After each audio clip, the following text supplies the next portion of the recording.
we looked at the women's movement and what was happening within the women's movement. It was like the movement was really felt in the 90s, late 90s, early 2000s.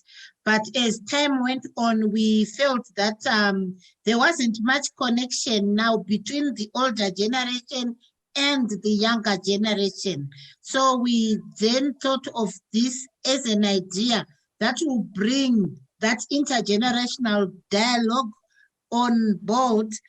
And we also looked at people really understanding a women's movement from a feminist view of point.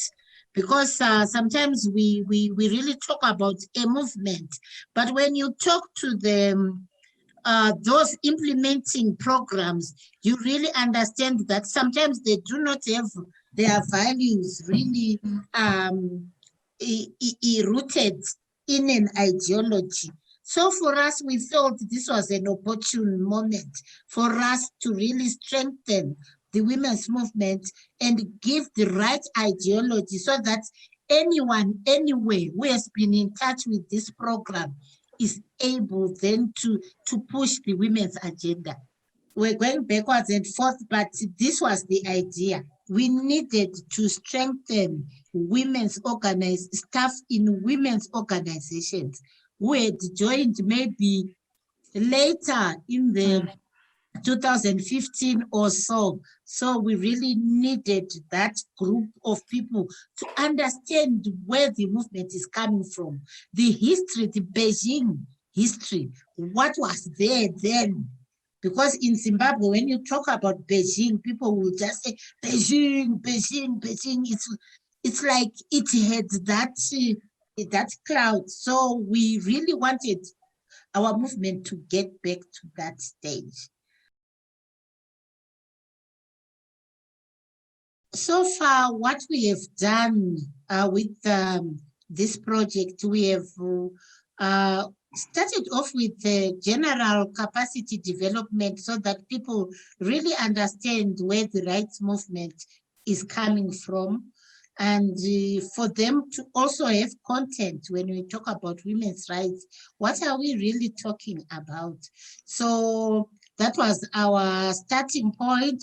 And what we are doing now when we talk about leadership and training on leadership, we are now putting out calls for women, young women who are interested in participating in our trainings. So it's now a focused strategy now where we are looking at those who have the zeal, who have the drive to get into leadership and who feel that they need extra information and extra support.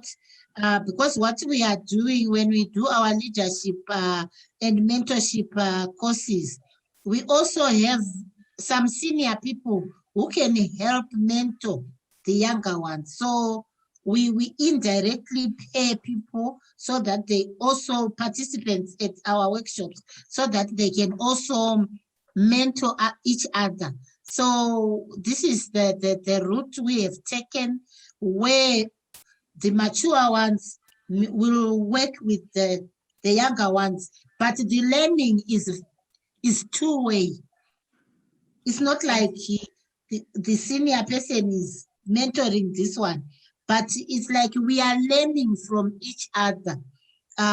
When we look at the older generation, they are not really comfortable with technology.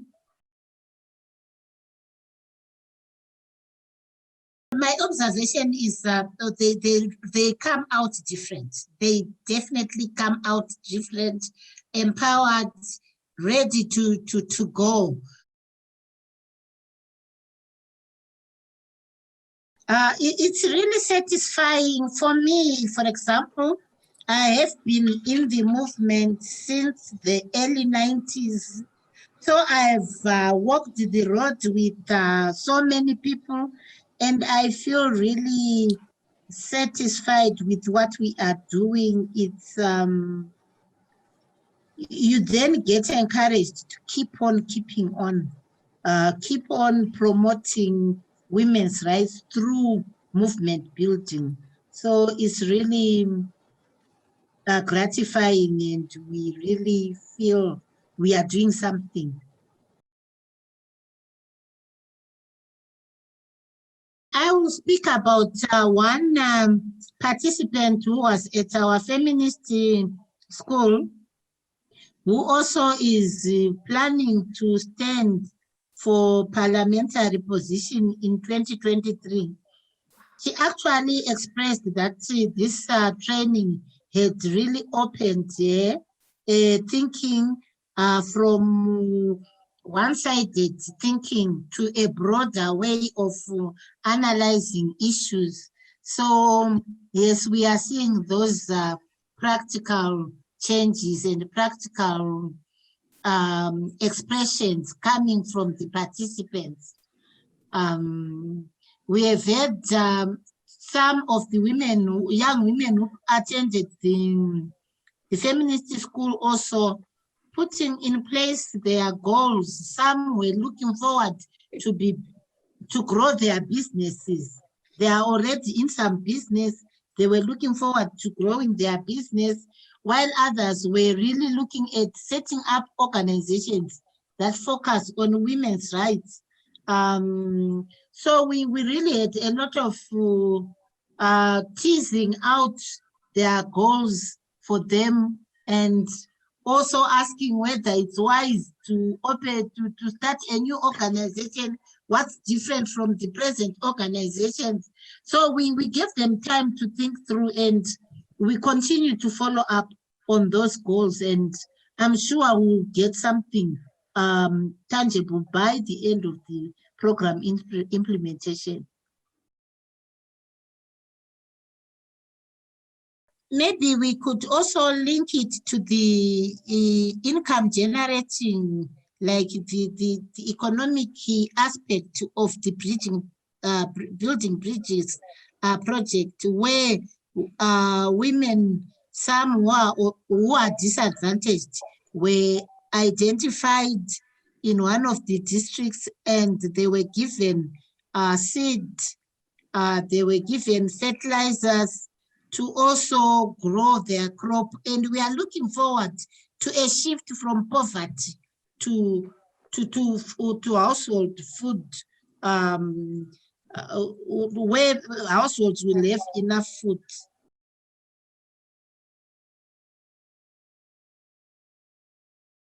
When COVID came, it really hit at different levels. It was at organizational level, it hit at movement level, movement building level as well was affected in a way. It also came to the family level.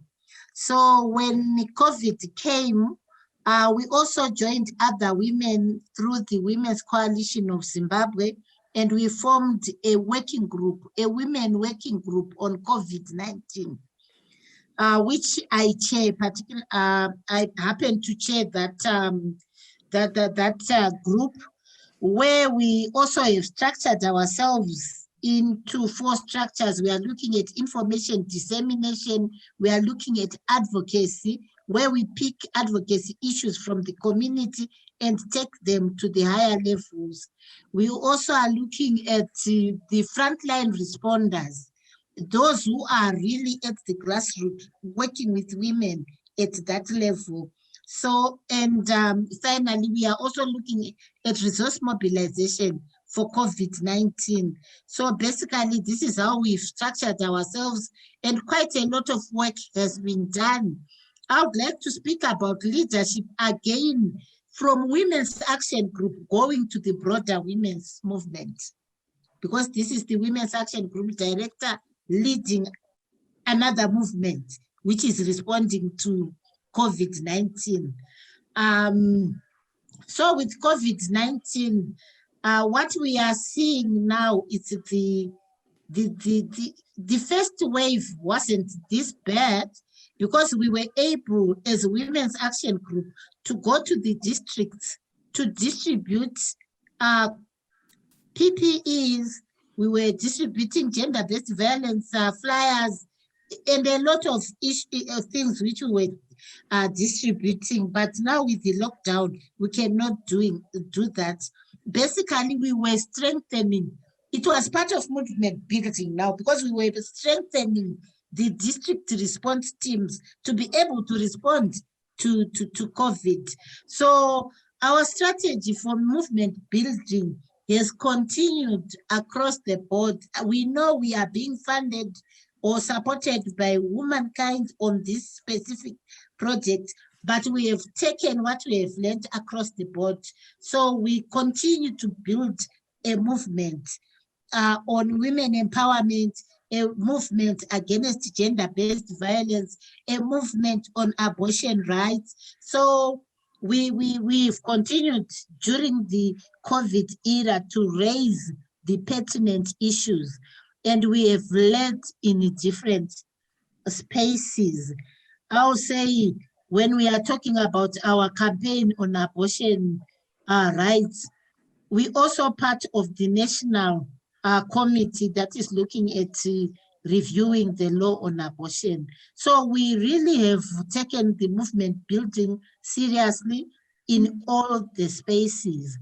I want to say the challenge which we are facing now with COVID-19 is with this lockdown. We really cannot do much. We are working on a strategy to offer psychosocial support for the bereaved. So that's another area we are also going to be tackling as we talk movement building, because we are saying we have the pandemic, but we need to continuously support each other. And psychosocial support is very important when we talk about feminist movements. We need to hold each other's hand. So with COVID, we also are also putting out information on COVID prevention. And we are also putting out information on home remedies for anyone who has suffered who has COVID-19. So this is where we are at the moment, and we are saying it's only the first month of the year. We hope things will change for the better. We hope people will also change their behaviors and really know and realize that we have COVID is with us. We have to take all the precautions to prevent ourselves from getting infected.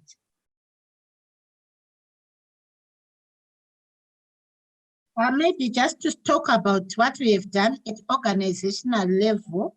At organizational level, we also have ensured that our offices are sanitized now and again frequently. And we also are ensuring that we don't overcrowd the office. So when we were open, we had flexi hours where we could just come in where there was need. Otherwise, people worked from home. And we all continue to work through online platforms like WhatsApp, where we check on each other daily to see how everyone is. And we also share challenges we are facing at family level so that we are able to continue with the rest of the work, because we believe if the individual is not at peace, they won't be able to perform to their utmost. So this is what we also have done at organizational level. We also have made sure that we give all members of staff PPE for them to be able to go out there and protect themselves.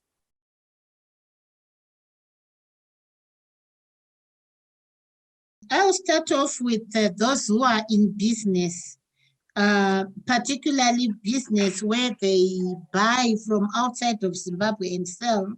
Those have really been affected because of the flights not coming to Zimbabwe or going out of Zimbabwe. That has really hit so many individuals working in that area, the informal traders. We also have other informal traders who are selling perishable goods, who are like members of the Informal Traders Association. And the way these lockdowns are announced is like we are not given warning. Sometimes you'll have bought your tomatoes, your perishables for resale, and suddenly there is a lockdown. This really has affected women negatively. And another challenge that comes is also challenges on women with disability, because what we have also noted as we work with that sector is most of them live from like begging. So now that we don't have buses, we don't have people out there, they cannot even beg, which means they are in a crisis. So as we build our movement, we are also trying to see how we can ensure or advocate that the government comes up with the safety measures to protect the vulnerable, who maybe cannot be leaders as we define leaders, but they might be leaders in their sector, but they are being affected negatively. So those are some of the challenges we are facing. And access to contraception was really a major challenge during the first lockdown, and it was really covered in media, and it affects the young women whom we are also targeting. So my fears we might have had, it's not a fear, it's a reality. We have had unwanted pregnancies, but it might not be in the cohort we are working with, but these are broader challenges which young women are facing and which we need also to speak to as we speak on the impact of COVID-19.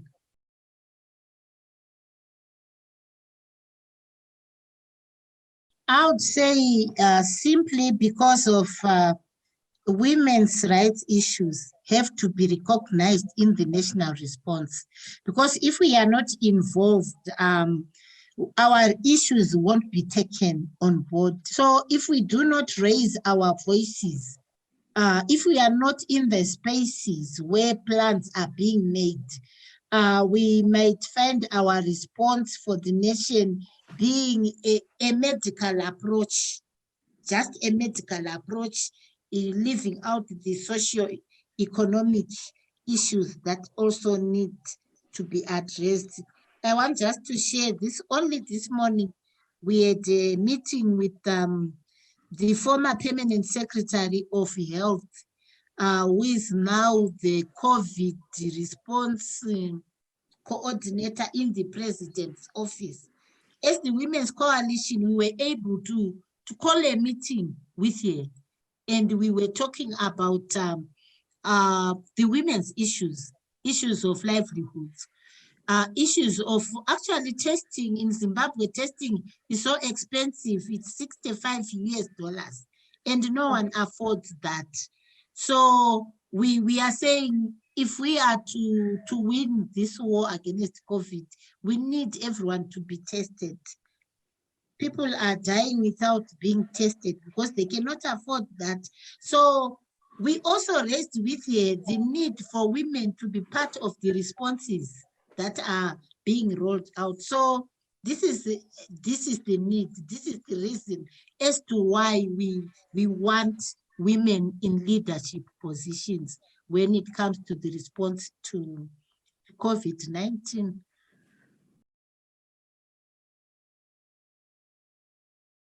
I think the main principle there is about gender equality, changing in social norms, changing in certain ways of doing things that put women down. Basically, we want to uplift women in society.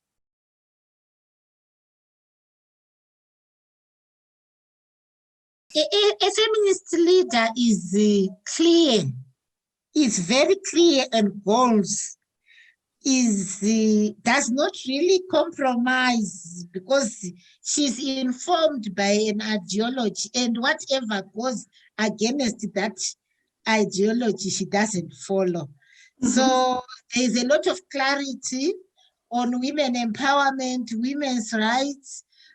We don't apologize to say, but I'm sorry, we just wanted women. No, we say it as it is.